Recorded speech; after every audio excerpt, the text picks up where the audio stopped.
بەناوی خوای بەرز و بێهاوتا سڵاوتان لێبێت بینەران و بیسەرانی ئازوو خۆشەویستمان تاعەت و ڕۆژووی هەموو لایەکتان قبول بێت ئینشاءالله. خۆشەویستانمان لەم مانگە پیرۆزەدا لە گەوهرەکانی مانگی پیرۆزی ڕەمەزاندا ئینشاءالله لە بەرنامەیەکی تایبەت و بەشێکی دیکە لە بەرنامەی سیگەوهر لە خزمەت ئێوەی ئازوو خۆشەویست دەبین شەوانە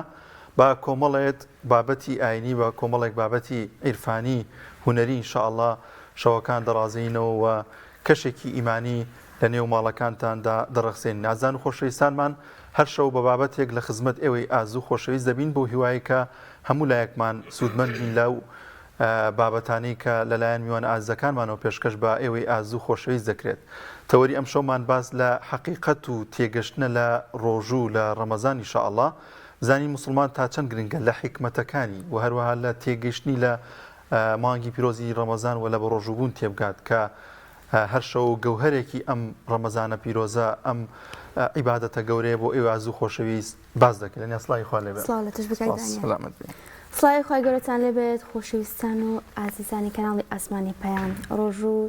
ڕۆژوو تاعاتی هەموو لایەک قبول بێت و مانگی ڕەمەزان لە هەموو لایەک پیرۆز بێت. خۆشەویستان زۆر خۆشحاڵین لە بەرنامەیەکی تایبەت بە مانگی ڕەمەزانی پیرۆز لە خزمەت ئێوەی خۆشەویست داین. هیوادارین لە مانگە پیرۆزەدا خوای گەورە دەرگای خێر و بەرەکەت بە هەموو لایەکدا بکاتەوە زیاتر نزیک بینەوە لە خوای گەورە. هەروەکو کاک دانیار ئاماژەی پێدا لە 30 ڕۆژی مانگی ڕەمەزانی پیرۆزە شەوانە لەگەڵ ئێوەی خۆشەویستدا دەبین و هەر شەو باز لە بابەتێکی گرنگ دەکەین لە بەرنامەکەماندا. هیوادارین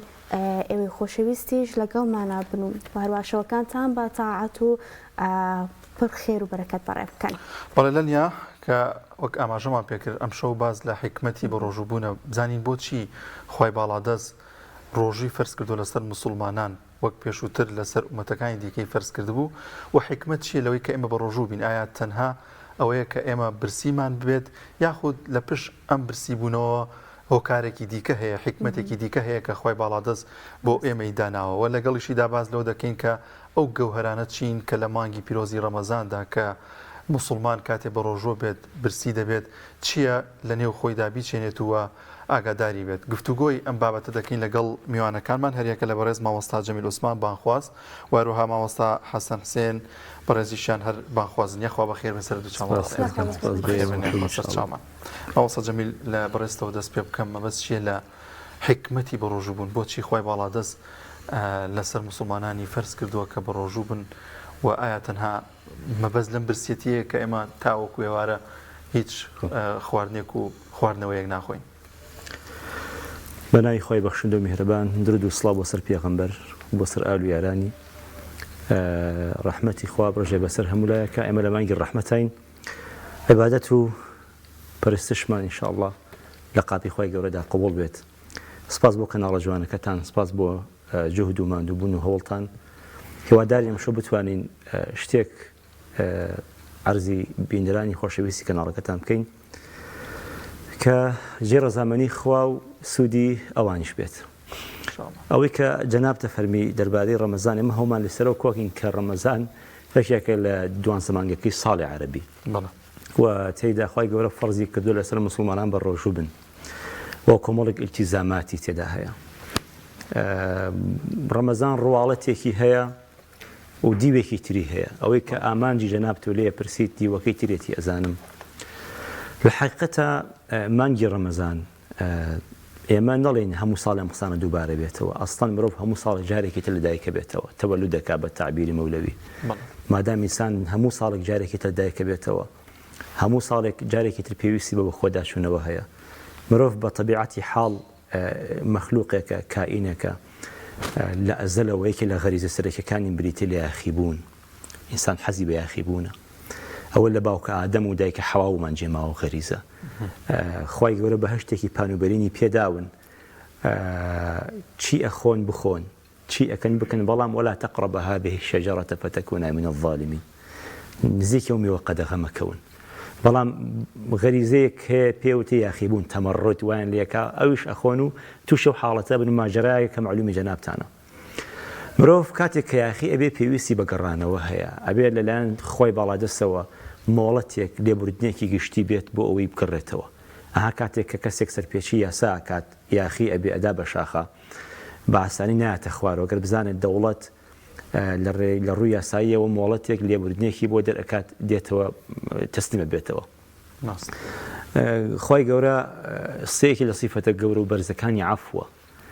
مانگی ڕەمەزان مانگی عەفوە. ئەوە پێغەمبەری خوا فەرمێ لەم مانگەدا زۆر بڵێن اللهم إنك عفو تحب العفو فاعف عنا.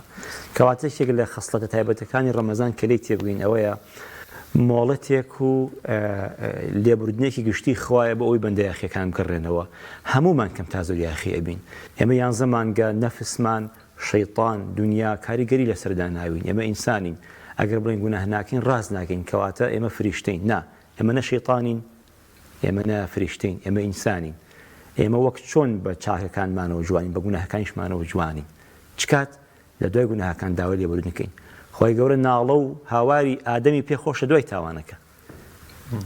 نەوەک پێشی تاوانەکە فریشتە سوژدان بۆ بردو و جۆرێک لە جۆرەکان غڕور ڕۆکاتە نەفسی ئینسان. هەرەوەی نالی و تەنیە فەرمێ خۆشترە عوزری گوناهکاران لە 100 زیکری ڕیا ئەو بە نەرمی عەفوە ئەو بە توندی عەفعەفە. کاتێک کەسێک تاوانبارە کاگەڕێتەوە بەلای خوا ئیتر هەست بە خەجاڵەتی ئەکات بەدبێتەنگی خوای لێم کەش بە ئیخلاس. بەڵام کابرایەکی تر ڕەنگە زۆریشی حەز لە گوناه بێ بەڵام ناتوانێت ئەنجامی بدا ئەمەیان غڕور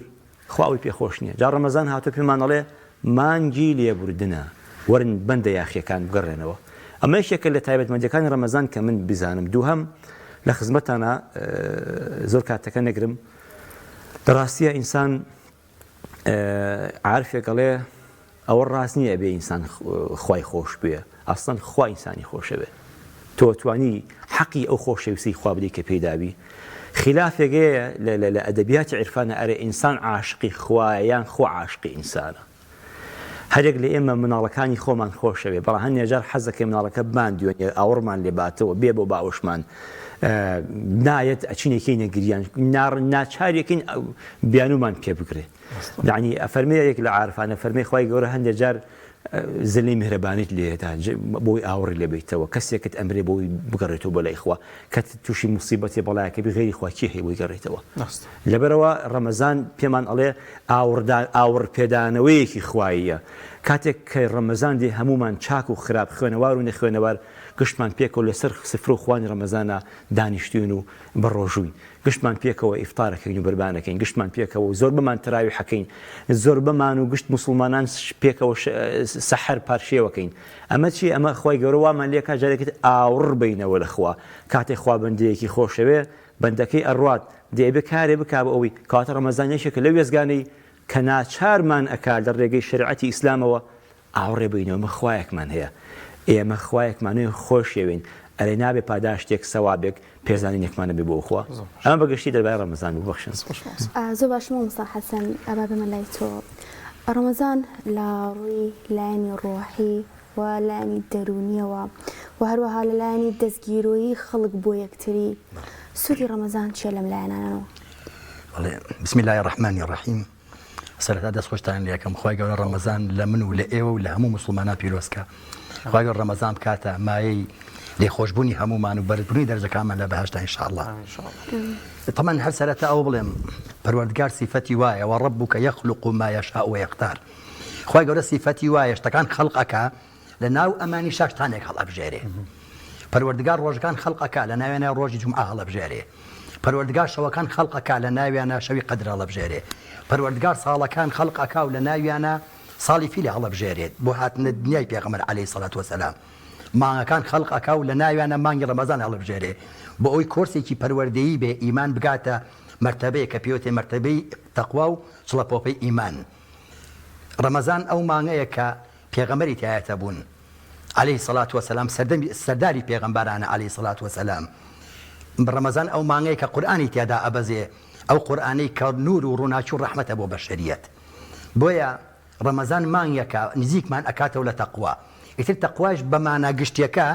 بریتێ لە پارێزگاری لە سنوورەکان. پەروەردگار کۆمەڵە سنووری هەیە وەلا تەقرەبوو وەلا تەعتەدوو فەجتەنیبوو فەنتەهوو ئەمانە سنوورن. پەروەردگارە فەرمی ئەی ئینسان لە بەردەم تۆیە کۆمەڵە سنوور هەیە هەر کاتێ تۆ توانیت ئەم سنوورانە نەبەزێنی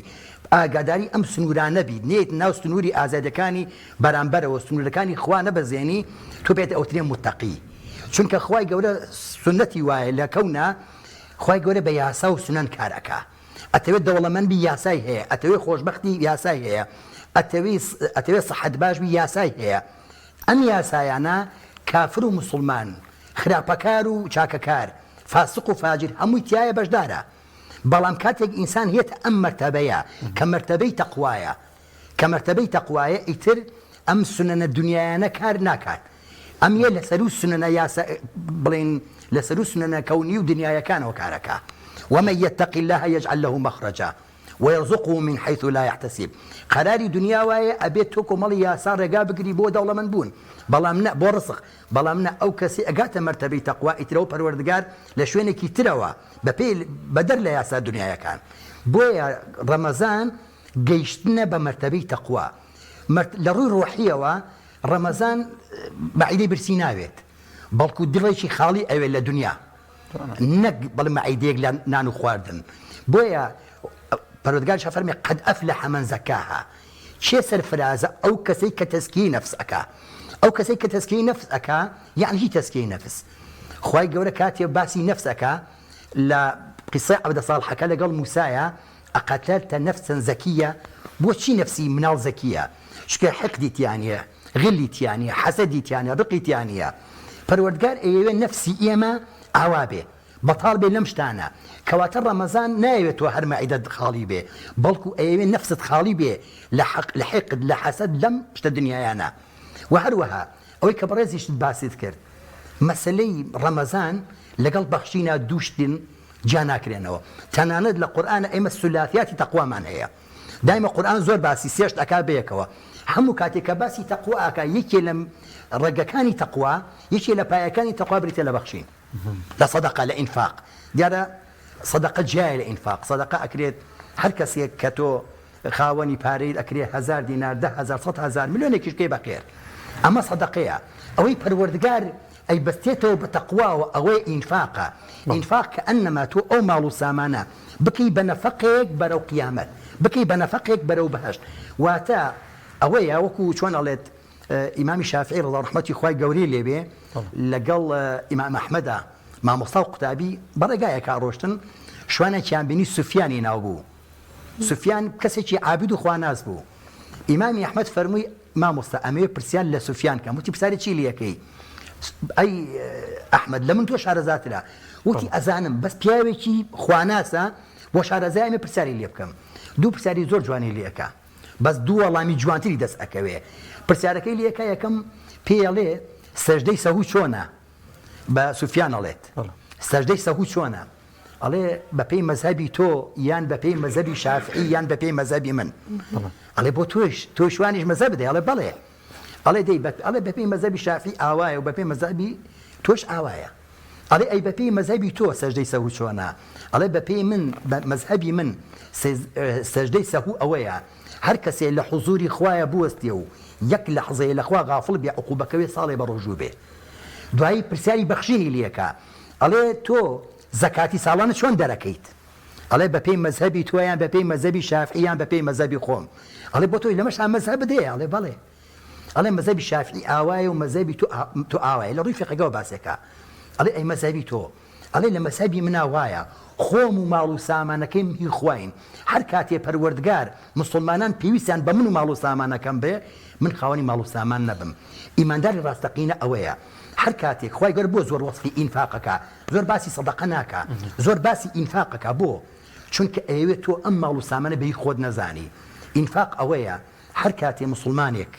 برایەکت کەسێکت پێویستی بە ماڵ و سامانی تۆ هەبێ پێویستی بە ماڵەکەی تۆ بێ خۆت بە خاوەنی ماڵ نەزانی و ڕەمەزانیش ئیش لەسەر ئەوە ئەکا کە جارێکی تر تۆ خۆت بە خاوەنی ماڵ نەزانی لە پێغەمبەر صلی الله علیه و سلم فێرمانەکە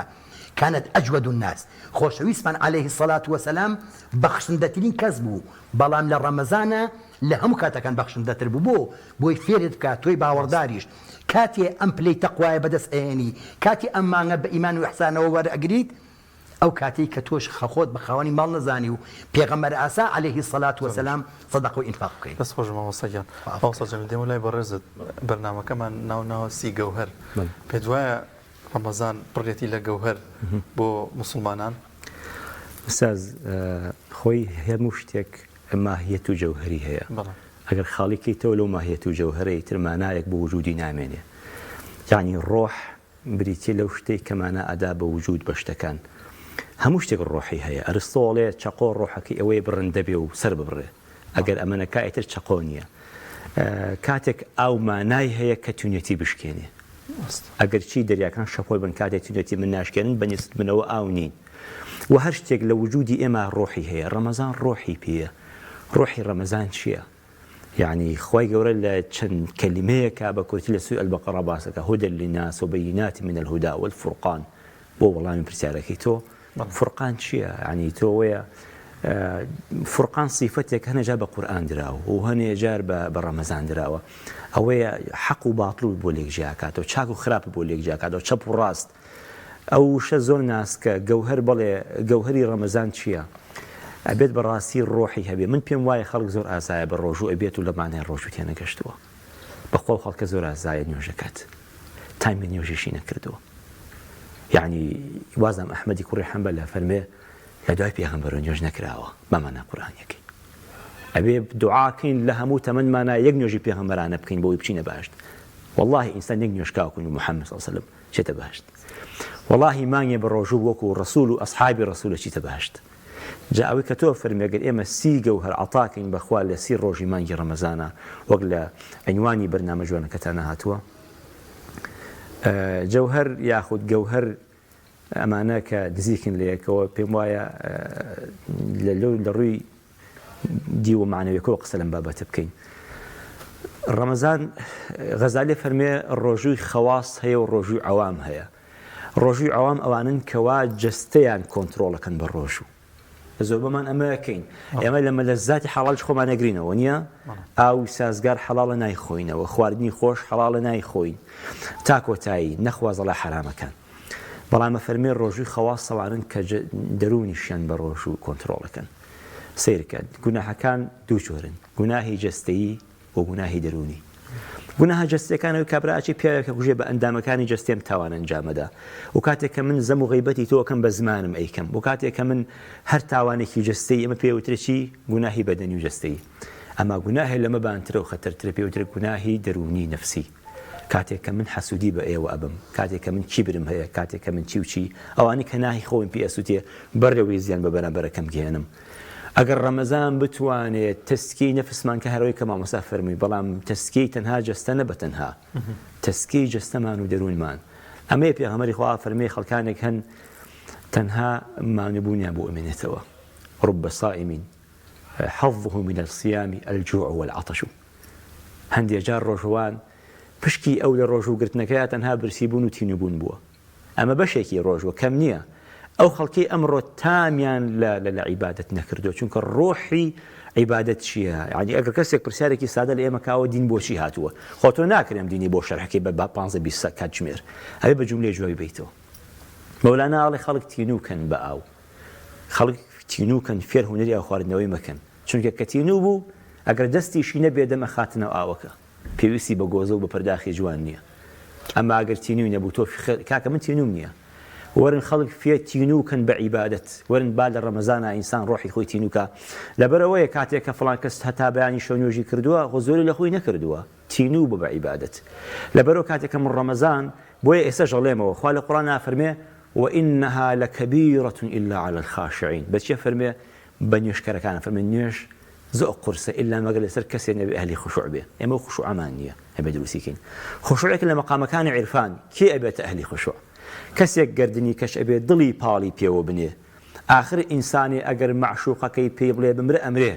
آخر ئینسانی ئەگەر خوا لە دڵی ئەوە معبوودە و لە هەمان کاتیشان معشوقی بێ ئەمە یە قسەکە هەروەی کە مەولەوی بەڕەحمەت بێڵێن لەو منتیقی هەورامانە مەلای دەیەک بووە وەڵامی نامی بۆ نێرن خۆی لە منتیقی تاوگۆز و ماڵی بەوە بە پێرکە سوکاری و خێزان و ماڵی لەوێ بووە ئەڵێن کوڕەکەت وەفاتی کردووە بێرەوە بۆ سەر و بەندی ماژەرەی تەعزیەکە بێتۆ لە بێبیت ئەوانیش عیب نەبێ وڵاخێکی بۆ ڕێگە خەن و ئەینێرنەوە تەڵەن پێشەوەی مەولەی کوڕەکەی بمرێ ئەو گوندەی کە ئەو تیا مەلا بووە ژنێک کوڕەکەی وەفاتەکە و جوانە مەرگە بێ زۆر بێتاقەتە مەولەوی مەلا ئەڵم بڕۆن سەرخۆشی لێک و بەشێکم تۆزێ بتوانیا مژگاریکی هەنێ قسەی بۆ کات و سەرخۆشی لێیەکا وەسێتی سەبر و تەسەلی بۆکە دوایی کە ئەڕواتەوە مەولەوی لەوێ حاڵی زۆر پەرێشانە بۆ کوڕەکەی خۆی خەڵگەچە سەرخۆشی لێکن نا ئێوە سەرخۆشی لە من مەکەن ئەڵێن ئەیکێ لێت کاڵم بڕۆ ئەو ژنە کە جەرگی سووتە ئەو لە حاڵی من تێگا ئەنێرن بە شوێن ژنەکە ئەڵێ وەرە توخواتەوە سەرخۆشم لێ بکە تۆ زانی مانای جەرگ سووتان چی جا دوای ئەوە شێخەکەی ئەچێ بۆ لای مەولەوی شێخەکەی لە بیارەوە ئەچێ بۆ لای مەولەوی پێڵێن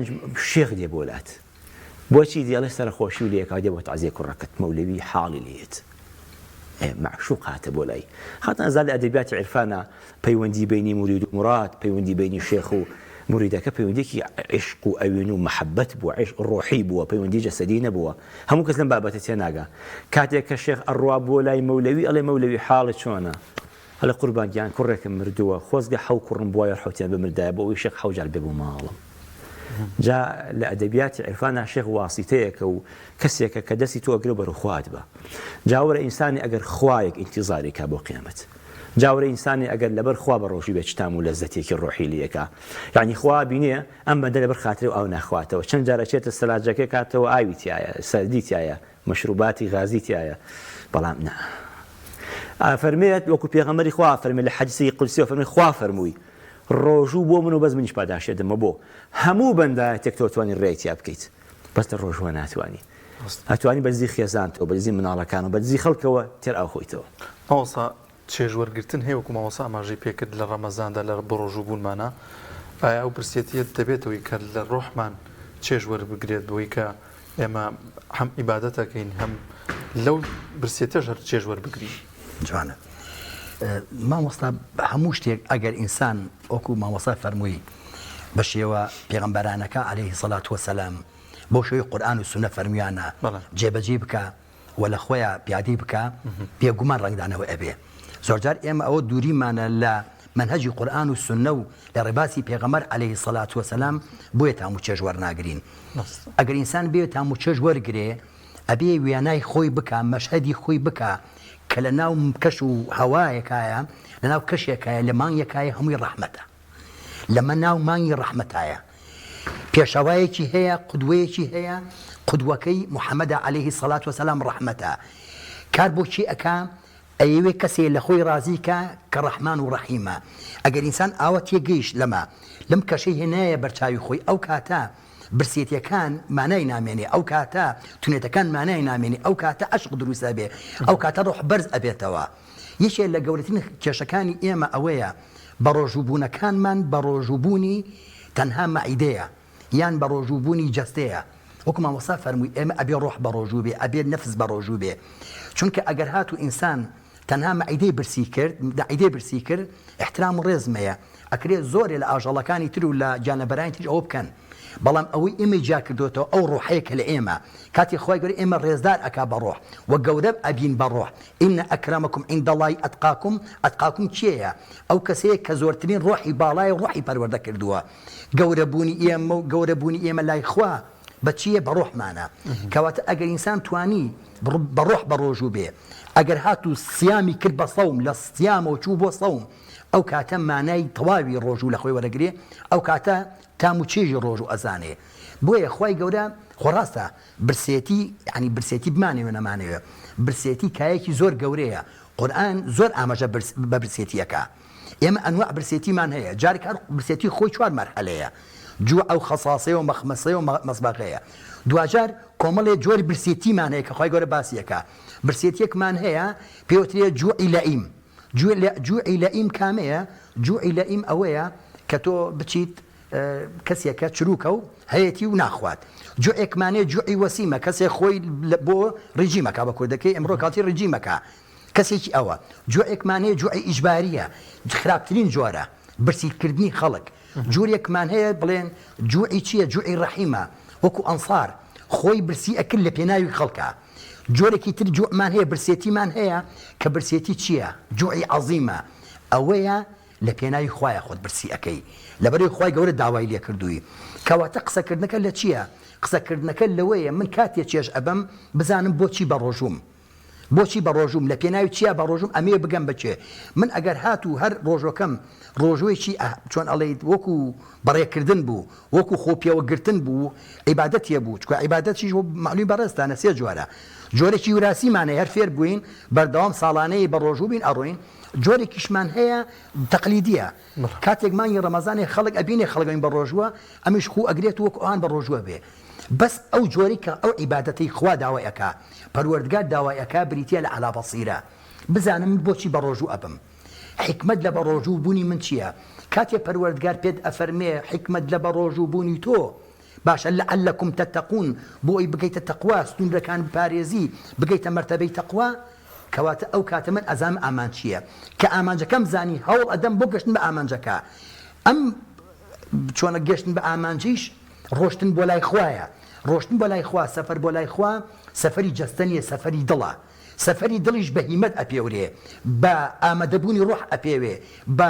ئاسوودەبوونی ڕۆح ئەپێوێ کەواتە چەندێک ئینسان لەمانەیە ڕۆژوو تێبگا بزانێ ڕۆژوو بۆچی ئەگرێ پێشتەنگی پێشەواکەی چێیە لە چی کەش و مانگێکایە ئەو کاتە ئەتوانێ ئاسەواری ڕۆحی لەسەر ئینسان بەجێ بێڵێ بەڵام ئەگەر هاتوو هەر بەڕێمان کردو هەر بە ڕۆژوویەکی سەرزارەکیمان کرد و بە شێوازە ڕۆژومان کرد ڕۆژێکی تەقلیدی بێ یان ڕۆژوێکی وراسی بێ پێم وابێ ئەو ئاساوار بەجێ نایڵێ ئەبێت بزانین ڕۆژوو خۆی چییە و چۆن ئاساوار بەجێ ئەهێڵێ زۆر باش مامۆستا جەمیل بابێم وەلایتەوە لە مانگی ڕەمەزاندا مانگێکی پیرۆزە لای خوا لە نێوان 12 مانگدا چۆن بتوانین دەرفەتەکانی ئەم مانگە بقۆزینەوە بۆ ئەوی زیاتر نزیک بینەوە لە خوای گەورە خۆی لە ڕاستیە هەر ئەوەیە ئینسان کاتێک کە ئەحساسی کە ڕەمەزان فرسەتێکی خواییە و میوانێکە و دێتە ماڵەکانمان یادی ئینسان لە کەلتوری کوردەواری خۆمانە کاتێک ڕێز لە میوانێکە گرین بۆ خودی میوانەکە نیە ئەوەندەی بۆ خۆمانە کاتێک خوای گەورە ڕەمەزان ئەنێرێتە ماڵەکانمان پێشوازی لێ یەکەین چۆن بتوانین کاتەکانی ڕەمەزان تەوزیف بکەین و ئیستیفادی لێ بکەین بەداخەوەنی کەسە کە ڕەمەزان دێ ئیتر پشتەکاتە دنیا و پشتەکاتە خەڵک پەیوەندی کۆمەڵایەتیەکان کەمە بێتەوە حتا ناچێت بۆ مزگەوتیش بۆ تراویح بەڕاستیم ئیستیفادەکردنیە لە ڕەمەزانە بێت تۆ بزانی چەند کاتێکی زۆر هەستیاریتیایە یەک لەو کاتانە کە فرسەتێکە و دووبارە نابێتەوە زۆر بەکەمی سەحەر و پارشێوە مەسەڵەن تۆ بتوانی لە پارشێوە هەر هەڵنەسی تێر بخۆیت غەزای ڕۆحیشت بریتێ لەوەی دانیشی وەکو پێغەمبەران ئیستیغفارکەی وبالأسحار هم يستغفرون والمستغفرين بالأسحار خوا پێدا ئەو کەسەیە شەو هەسێت دوورکات نوێژی شەونێژکە بەلان کەمەوەی کە مەحوێ فەرمێ وەک خزر ئاوی حیاتی خوا دوو عافێتی ئەو خوددا پێداوە مەحوی تا سەحەر ناڵانە شەو تۆ نابی بە خزر ئەی مەحوی هەسە بە سەحەرا خەریکی ناڵین و ئیستیغفار و نزاع عیبادەت بە یەکێتر لەو کاتانەی کە بێ استیفادەی لێ بکەین بەڕاستی تەراویحەکانمانە تەراویح تۆ سیرکە من لە مزگە و گشتمان پێکەوە چەند جوان دەستمان گرتووە بەسەر دڵمانەوە بۆ خۆ ڕوومان کردوتە قیبلەی خۆ پێکەوە نوێژەکەین پێکەوە سەرخەینە زەوی و هەروەها دوایە بتوانین بە شەوانە سەردانی کەس و کارمان کەین ئەمە هەموو عیبادەتە ڕەمەزان سەراپای عیبادەت خەویش تێدا عیبادەتە وەخوای گەورە کە لە قورئانە باسی ڕەمەزانەکە شهر رمضان الذي أنزل فيه القرآن دوایە فەرمێشی كتب عليكم الصيام كما كتب على الذين من قبلكم لعلكم تتقون جاء تقوى القرآن من أولي حالي بوم تقوى بمعنى ترسنية الأخوة ترسوية يعني خوف بمعنى ترسية القرآن تقوى بمعنى شرمي كي جوردي الأخوة تو أجر جگر خورج بيت ببرشاو باوك تو جگر كنا أخوي خوب بيت بزاني باوك نات كوجين لي ناترسي شرم وحياك پرديق لبين تو باوك تهيا تيو پردنا ترى ويا قصة ترى عفوا قبات راوي كما زربة كورتي يعني رمضان هاتو تبيش شوا درجايكي جوري بو من والا كردوا توقيت أروى كداخرة دوای رمضان زمان بەڕۆژوو بەقەربوو ناکرێتەوە کەواتە بێ کەڵک لەو ساتە پیرۆزانی ڕەمەزان وەرگرین کە بریتە لە نوێژی تەراویح کە بریتە لە سەحەر و پارشێوکردن وەک پێغەمبەر خوا فەرمێت تەسەحەڕوا فإن في السحور البركة بەرەکەت لە سەحەردایە و هەروەها بتوانین ڕەمەزان کەین بە مانگی قورئان چونکە بۆ خۆی قورئان لەکەیە دابەزیوە أنزل فيه القرآن لە مانگی ڕەمەزانە دابەزیوە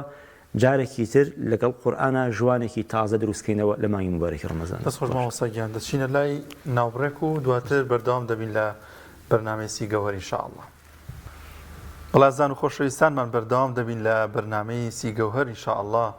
شەوەکان دەڕازینەوە بە کۆمەڵێک بابەتی عیرفانی بە کۆمەڵێک بابەتی ڕۆحی و ئیمانی ئینشاءالله لەگەڵیشیدا چەند شەوێکی دیکەمان دەبێت کە کۆمەڵێک بابەتی هونەری و سرودتان پێشکەش دەکەین. مامۆستا گیان دەگەڕمەوە لای بەڕێستان. باسمان لەوە کرد کە مرۆڤ برسی دەبێت لە ڕەمەزاندا. ئەم برسیەتیش بۆ خۆی حکمتێکی تێدایە کە موسڵمان لی تێبگاتر ئەوەندەن ینی وەری نەگرێت کە برسیە بێت و ئەوە بێ و حکمەتی پشت ئەم برسێتیە چییە بۆ موسڵمان؟ یەکێ لە ساڵحین قسەیەکی جوان هەیە ئەفەرمێت باسی ڕۆژووەکە بەڵێ أفرمي العبادة حرفة حانوتها الخلوة وآلتها المجاعة أما وكو بيشي قوايا والله باشا دكاني أما بريتيلا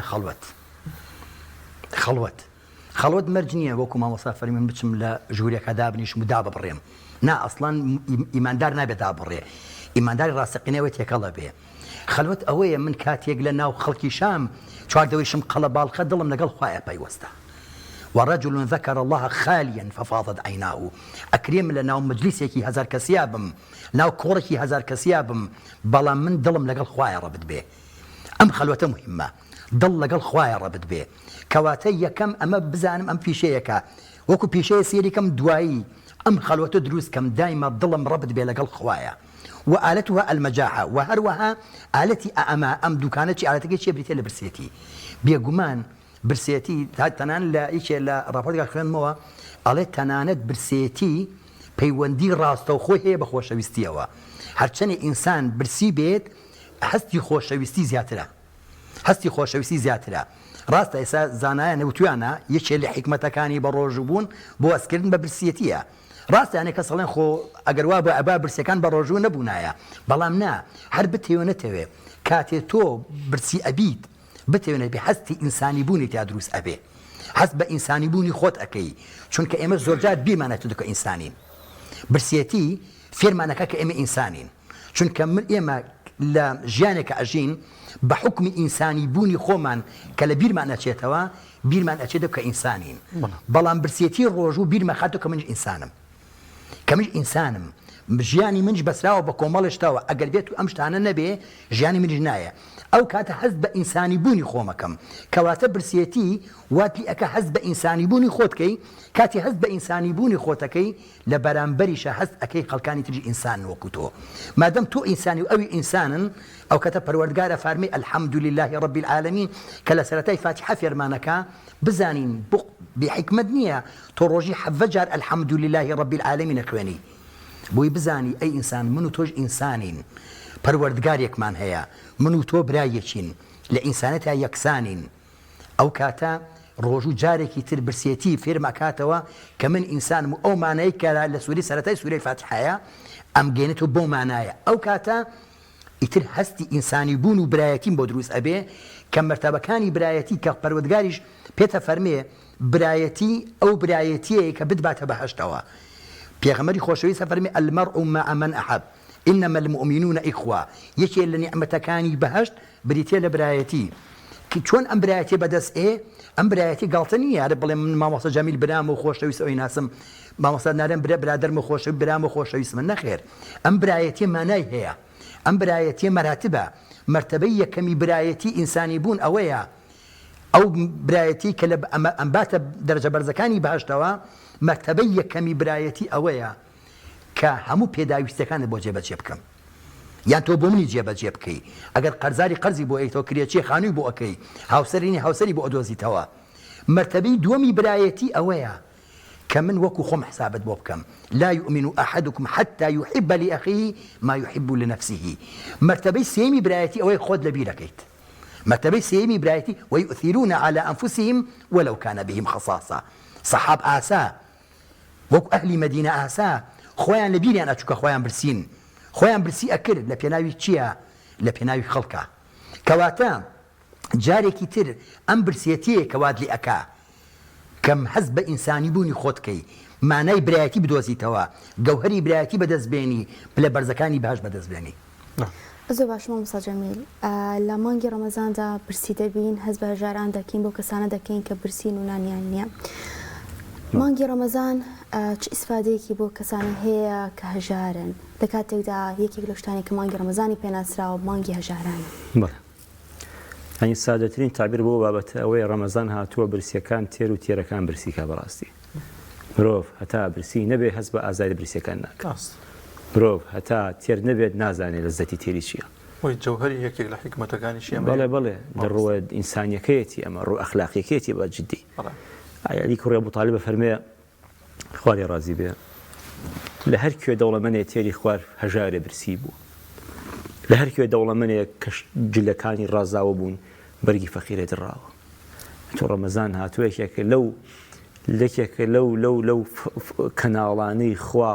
یەکێکە لەو وێزگا ئیلاهیانەی کەوا تێیدا تحقیقی عەدالەت تەجەلاکا و بەرجەستەیە بێ کاتێکە بینی دەوڵەمەند و هەژار پێکەوە هەمووی بەڕۆژوە و چاوەڕێیە کات حەزەکە هەموو دنیای ئەو بێمادام مسلمانە بۆی نییە بخواتاڵێ ئەڵڵاه ئەکبەر نوێژی مەغریب کاتێک کە سەحەرە و بەیانی بانگی بەیانی ئەدات ئەبێت دەستگرێتەوە لە خواردن بەڵێ بێگومان ڕەمەزان هاتووە برسیەکانیش تۆزێک بخۆن برسیەکانیش نیعمەتی بەخشین بیانگرێتەوە کێ بەخشێت ئێمە کاتێک کە پرۆژەی بەخشین داواکەین لە خاڵک بۆ بەخشێت داوای دەوڵەمەندەکانەکەین بۆ هەژارەکانە بەڕاستی ئەمە ئەو ئینفاقی کە مامۆستا ئاماژەی پێدا تونێلێکمان بۆ دروستەکات و ئەمان با بۆ بەهشتەکەی خوا کەواتەیەکێک لە نیعمەتە گەورەکانی مانگی ڕەمەزان ئەوەیە تێیدا ئاوڕێک لە هەژارەکانینەوە کوردەواری خۆمانێکی لە ئەخلاقە جوانەکانیان ئەوەیە زەکاتەکانیان خسۆتە مانگی ڕەمەزانەوە لە ڕەمەزانە هەژارەکان داوامان لێکن خواگاتان لێمان بێ فەقیرم هەیە نەخۆشم هەیە مناڵم هەیە ئەکرێت دەوڵەمەند بە ڕۆژوو بۆ خوا ئەبێ لەم حکمەت و فەلسەفە گەورەی ڕۆژوو تێبگا خەڵکانێک ئێستا چاوەڕێی دەوڵەمەندەکانن نەخۆشیانەیە مناڵ لە مەکتەبای جلوبەرگی پێویستین هەتا ئێستا من خەڵکەزانم هەتا ئێستا جلوبەرگی نەکرێ بۆ مناڵەکەی باشە ئەو ساڵ بوو لە بەهارین و نەورۆز هات خەڵکێکەیە بەدەست معانات و ئازار و نەخۆشیە و ئەناڵێنێ خەڵکێکەیە گرفتەدار کۆمەڵێک مناڵی وردی هەیە و پێویست ناتوانێت ئەوڕێن لێباتەوە کاتێک من لە ڕەمەزانە برسیمە بێ بەڕاستی حەز بە برسێتی ئەوی شەکەم کاتێک کە ئینسان کاک ئەحمەدی موفتیزادە فەرمێ جیاوازیەکە لە بینی وەهم و خەیاڵە ڕەحمەتی خوای لەبێ فەرمێ هەنێ کەس وەهمیان لێ بۆتە خەیاڵ بابەتێکی زۆر گەورەیە خەو بەشێکە لە جیهانە گەورەکەی خەیاڵ هەر کەسێک خەیاڵی نەبێ ئینسان نییە و پێغەمبەران بەشێک لە ژیانی مبارەک و سیرەتی معنەویان خەیاڵکردن بووە ئەفەرمێ خەیاڵ ئەوەیە تۆ لە چاوی خەڵکەوە خۆت بینی وەهمەوەی لە چاوی خۆتەوە خۆت بینی هەولار خۆت پاڵەوانی چاکی باشی زانای ئەوە نییە بێ بزانێکم لە چاوی خەڵکا من چۆنە بینرێم لە زاری خەڵکا چۆن باسەکرێم بەڵام ئینسان ئەگەر خاوەنی خەیاڵ بێ مناڵێکی برسی لەسەر شەقامە ئەبین یەکسەر مناڵەکەی خۆی بیرەکەوێتەوە ئەگەر مناڵەکەی من ئالەوێدا بێت و پێڵاو لێ پیانە بێ کاتێک کە من پیرەژنیەکە بینم دایکی خۆم بیرەکەوێتەوە کاتێک پیرە پیاوێکە بینم ئەگەر بێ حورمەتی پێکەم بێ حورمەتی بە باوکی خۆم کردووە یعنی ڕەمەزان هاتووی پێتەڵێ ئەی فڵان ئەی بەندەی خوا تۆ کە برسیتە بێ ئەرێ ئەم برسێتی 14 سەعات و 15 سەعاتە وای لێ کردووی هەست بوو شعور بە ئازاری برسیەکان بکەیت تینوەکان بکەیت جا لەبەرەوەیە ڕەمەزان ئێمەیەکی کۆڵەوار و داما و گوناهبار ناتوانین تعبیر لێکەین مەگەر خوا بۆ خۆی لە قورئانە کە ئەفەرمێ هودى للناس وبينات من الهدى والفرقان لعلكم تتقون ئەو تەقوایی کەوتم تەقوا کاڵای شەرمە خوایدا بە ئینسان تەقوا ئەوەیە کاتێک کە دکتۆرە پێتەڵێ ئەمانە مەخۆ و ئامانە بخۆ تۆ پارێزەکەی دیتر ئیتر ئەم پارێزە لە پێناو خۆتا واز لە هەنێشتی خۆشهێنی لە پێناو خۆتا و دەست بۆ هەنێشتی ناخۆشە بەری زۆر جار تۆ حەبێکی تاڵە خۆی زەهرە بەڵام ئەزانی عیلاجێکی بە دوادادێ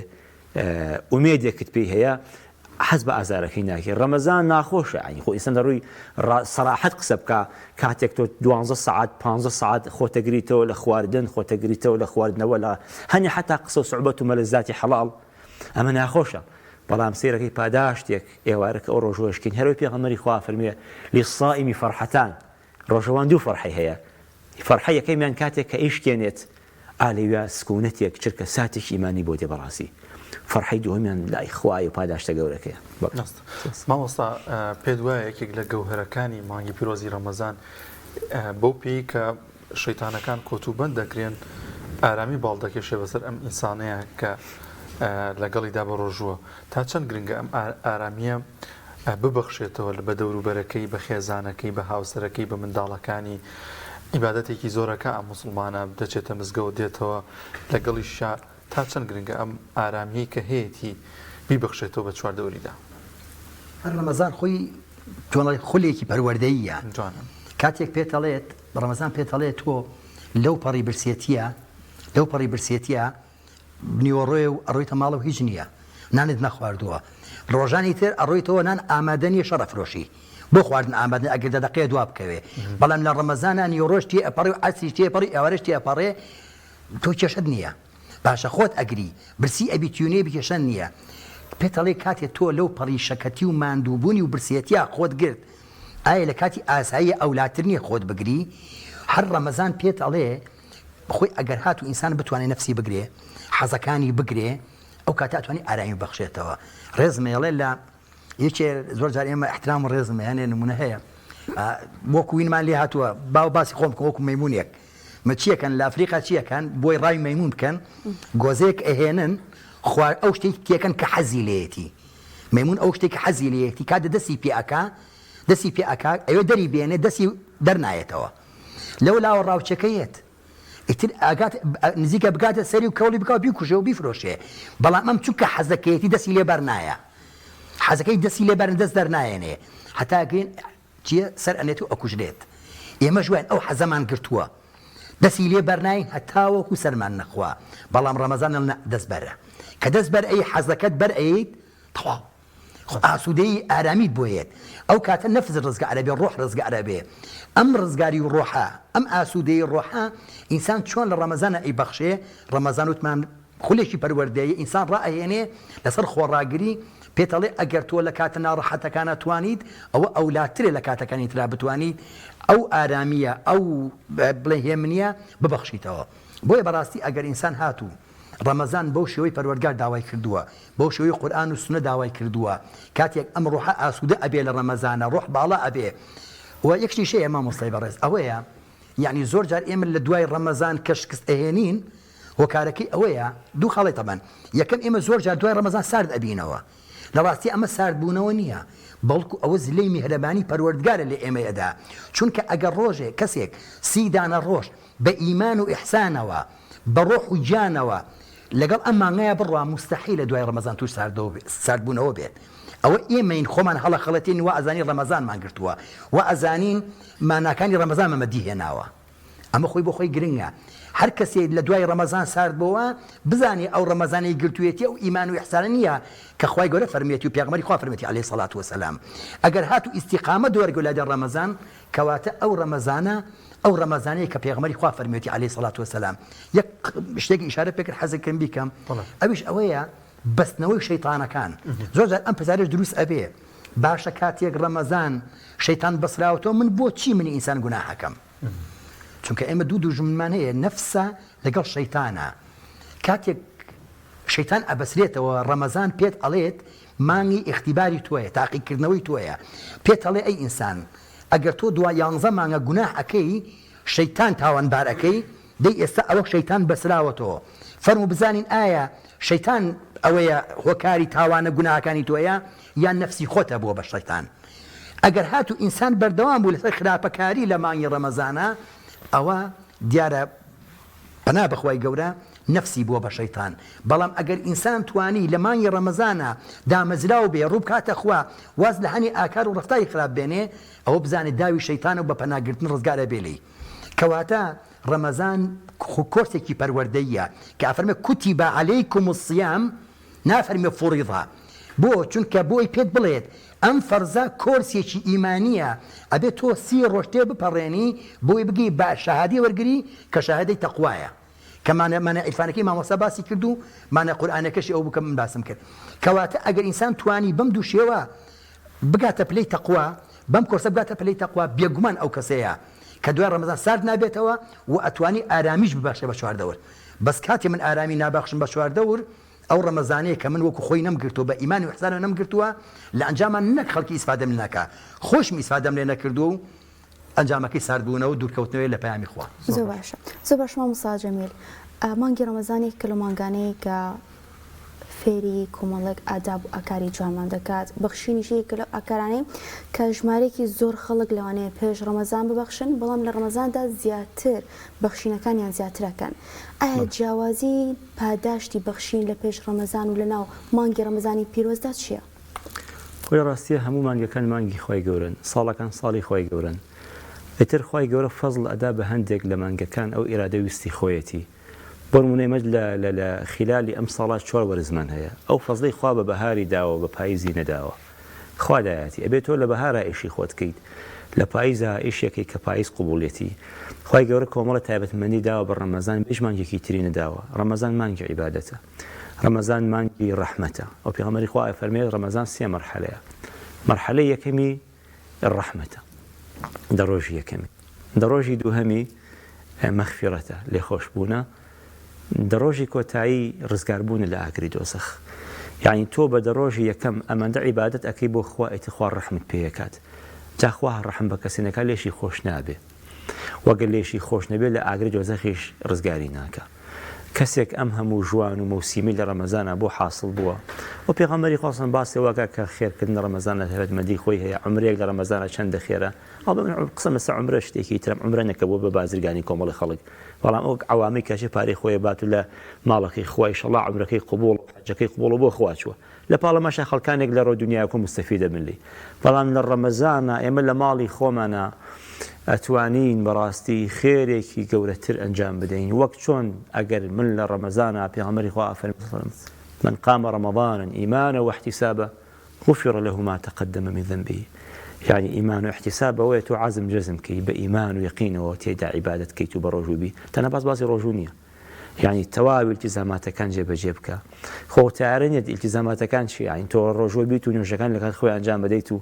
لبال وا اگر انسان بتوانك بخشيني هبي صدقي هبي اورداته ولا فقير وهجار ايه خوا لقناها كان رابودي خوش بيت اما بالنسبه ما نجي رمضان اما كل رمضان ام بخشيني لكن ازان زياده لخون زيكين اخر كاتك انسان بخشي روحتي بخشيني تيابه زوجة كبرى زكاه ادا ضلي بيوينيه يعني الدولة من هو زكاة يخصد بري قرس أما بازرقاني كدنا لقى الخوا أما نعوذ بالله خوا خلت عندنا وكخوا أبو إيمان أخلت نعوذ بالله بلام كاتك كسر لرمضان خاون أو أست إيمان برزية تيدا بالرجوب وازل ملذات حلال هنا أبو أخوا ونيا وازل حلال هنا أبو أخوا تيدا بروحيته وشت حزور إخوا أبخشيت صدقة أكات إنفاق أكات زكاة أدا تایبەتمەندی خۆی هەیە وەکو پێم وتن ئەبێ ئێمە چێشکەین لە ڕۆژوو من حەسوودی بەو کەسە بەم کە چێشەکە لە عیبادەت و بەزین بەو کەسایەتەوە بەڕاستی وەک چۆن بە ئازای ئەزانم ئەتوانێت ڕۆژوو بگرێت و چێژی لێ نەکردووە ئینسان بەڕاستی زۆر ئازایە شتێک بکات زۆر سەختە تۆ بەبێ ئامانجی شێ بکەیت دا ئەوەی بەم بابەتەکە عەفومکە ئەوەی بابەتەکە ئێمە یعنی چێژ نەکەین لەم ڕۆ بە ڕۆژوو بوون ها لە کۆتایەکانی ڕەمەزان و هەز بە حاڵەتێکی زۆر ئیمانی بەرزەکەین ئیتر لە کۆتاییەکانە کاتە زۆر بە کورتی لە خزمەتانە ئینسان هەموو ساڵە پێویستی بە خەڵوەتێک هەیە خەڵوەت کە لە ئەدەبیاتی عیرفانە هەبووە بۆ ئەوەی ئەم نەفسە ژەنگ و ژار پیسێکاتەوە وەک تۆ چۆن لە ماڵەوە حاجەتێک وەسیلەیەکت هەیە پیس بووە ئەبێ خۆ پاکیکەیتەوە ئەم نەفسەی تۆ ژەنگ و ژاری دنیا و گوناه تەنیویەتی و چڵکنی کردووە ئەبێ هەموو ساڵێ مانگێک پاکیکەیتەوە تەسکیکەیتەوە ئەبی بەو بەندەی کە خوای شەڵایەتی قبوڵەکە زۆر باش ماوەساییان کۆتایی بەرنامەکە داین زۆر بە کورتی تا چەند گرنگە موسڵمان ئەو سات و کاتە گرنگانی کە لە مانگی پیرۆزی ڕەمەزاندا هەن ئەو عیبادەتانی کە هەن کاتەکانی بە فیرۆ نەدادووە بەو پەڕیتوانایەوە توێژووی قیامەتی پڕ بکات ئینشاءڵڵا لەم مانگە پیرۆزەدا پێغەمبەری خۆشەویست فەرمی عەلەیهی سەڵات وەسەلام ئینە لیلای نەفەحات خوای گەورە نەفەحاتی هەیە ساتانێکەیەش نەبای ئیمان هەڵەکەن ضرورە وەکو مامۆستا فەرمی ئەمانە ڕەنگە دووبارە نەبێتەوە چەندها ئازیزمان هەبوو ساڵی پێشوو ئێستا نەگەڕانەوە ئێستا ڕەمەزانیان نەبینی کەواتە ئەمە دەرفەتێکە من وا بزانم ئەمە کۆتا ڕەمەزانی منە ئەوەی پێمەکرێ لە نوێش لە تاعەت لە قورئان خوێندن لە زیکر لە سەدەقە بیکەم هەر بۆ ئیزافی قسەی مامۆستای بەڕێز ئێستا شتێکەیە بەڕاستی مەسەلەی بەخشین بەتایبەتی فەقیرەکان هەر چاوەڕێن پێیان بدرێ بەڵام نا با سەقافەیەکمان بۆ دروست بێ هەمووان بەخشین پێغەمبەری خۆشەویست عەلەیهی سەڵات وەسەلام بە بیلال ئەفەرمێ بیلال لە هەموو هاوڵان فەقیرترە ئەفەرمێ ئەنفق یا بیلال ولا تخشى من ذي العرش إقلالا ئەگەر هاتو 1000 دینارێت پێیە 250 بەخشە کەواتە بتوانین ئەوەی پێمانەکرێت لەم مانگەیە لە عیبادەت لە ذکر لە ویردەکان لە نوێژ و تاعەت و بەخشین بیکەین بۆی خوای گەورە ڕازی بکەین بگەینە ئەو حەقیقەتی ڕۆژەی کە خوای گەورە داوای کردووە خوا دەستان خۆش بێت زۆر سپاس بۆ بەڕێز مامۆستا جەمیل عوسمان و هەروەها مامۆستا حەسەن حوسێن باخواز یاخوا بەخێر بێن سەر دوو چاومان سپاس بۆ بەرفەتە بێمەتان زۆر سپاسانەکەم بۆ ئامادەبوونتان بەڵێ ئازان و خۆشەویستانمان ئینشاءالله بە پشتیوانی خی گەورەوە بە یارمەتی هاوکارانمان لە کۆنتترۆل لە پشتی کامێرا ئینشاءالله لە بەرنمەکانی دیکەمان هەرشەو بە گەوهرێکی تایبەت لە خزمەت ئێوەی ئازوو خۆشەویست دەبین لە خی گەورە دەپارڕینەوەکە تاعەت و ڕۆژووی هەموو لایەکتان قوبول بکات ئینشاءالله تا بەرنمەیەکی دیکەی سیگەوهر بەشی شەوانی لە خزمەت ئێوەی ئازوو خۆشەویست دەبین بەخواتان دەستپێرین خواتان لەگەڵ تا شەیەکی دیکەی مانگی ڕەمەزانی پیرۆز بخوای گەورەتان دەستپێرین خواتان لەگەڵ بێت دەست خۆش بێت.